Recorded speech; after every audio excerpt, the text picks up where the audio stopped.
ശത്രുരാജ്യങ്ങൾക്ക് ഭീഷണിയായി ഇന്ത്യയുടെ പ്രതിരോധ ആയുധ രംഗത്ത് വൻ മാറ്റങ്ങളാണ് കഴിഞ്ഞ കുറച്ചു കാലങ്ങളായി നടന്നുകൊണ്ടിരിക്കുന്നത്. കര, ആകാശ, കടൽ മാർഗമുള്ള പ്രതിരോധ സംവിധാനങ്ങൾ ഇന്ത്യ തദ്ദേശീയമായി നിർമ്മിക്കാൻ തുടങ്ങിയിട്ട് നാളുകളായിരുന്നു.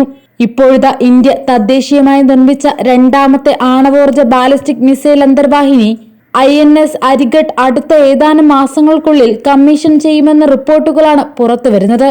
7 വർഷമെടുത്ത് നിർമ്മാണം പൂർത്തിയാക്കിയ അത്യാധുനിക സംവിധാനമുള്ള ആണവ അന്തർവാഹിനിയാണ് INS അരിഗട്ട്.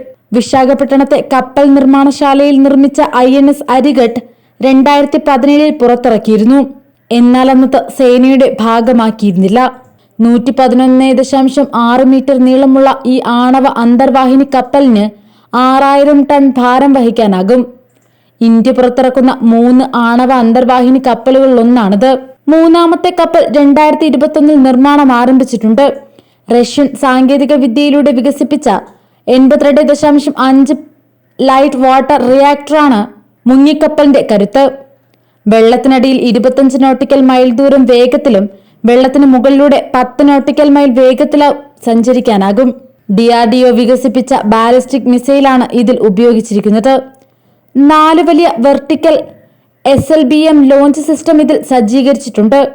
700 കിലോമീറ്റർ ദൂരപരിധിയിൽ ഈ ബാലിസ്റ്റിക് മിസൈലിന് സഞ്ചരിക്കാനാകും. അമേരിക്കൻ HY-80 ഗ്രേഡിന് തുല്യമായ ഏഷ്യൻ സ്റ്റീൽ ഉപയോഗിച്ചാണ് അരിഗട്ട് നിർമ്മിച്ചിരിക്കുന്നത്. പ്രൊപ്പൽഷൻ, കോമ്പാക്ട് മാനേജ്മെന്റ് സിസ്റ്റങ്ങൾ, platform management centre, torpedo room എന്നിവ 7 ഡിവിഷനിലായി ഇവയിൽ സജ്ജീകരിച്ചിട്ടുണ്ട്. ശത്രുക്കളുടെ സാമീപ്യം തിരിച്ചറിഞ്ഞാൽ അതിവേഗത്തിൽ പാഞ്ഞെത്തുകയും സുരക്ഷിത ദൂരത്തു നിന്ന് പ്രത്യാക്രമണം നടത്താനാകുമെന്നതാണ് INS അരിഗട്ടിന്റെ വലിയ പ്രത്യേകത. നാവികസേനയ്ക്ക് കരുത്ത് പകരുന്നതിനായി ആണവവാഹക ശേഷിയുള്ള 6 മുങ്ങിക്കപ്പലുകൾ നിർമ്മിക്കാനാണ് ഇന്ത്യയുടെ പദ്ധതി. ഇന്ത്യ പസഫിക് മേഖലയിലെ ചൈനീസ് നാവിക പ്രതിരോധ സാന്നിധ്യം കണക്കിലെടുത്ത് നാവികസേനയുടെ ശക്തി വർദ്ധിപ്പിക്കുക എന്ന ലക്ഷ്യത്തോടെയാണ് പുതിയ പദ്ധതി പുരോഗമിച്ചുകൊണ്ടിരിക്കുന്നത്.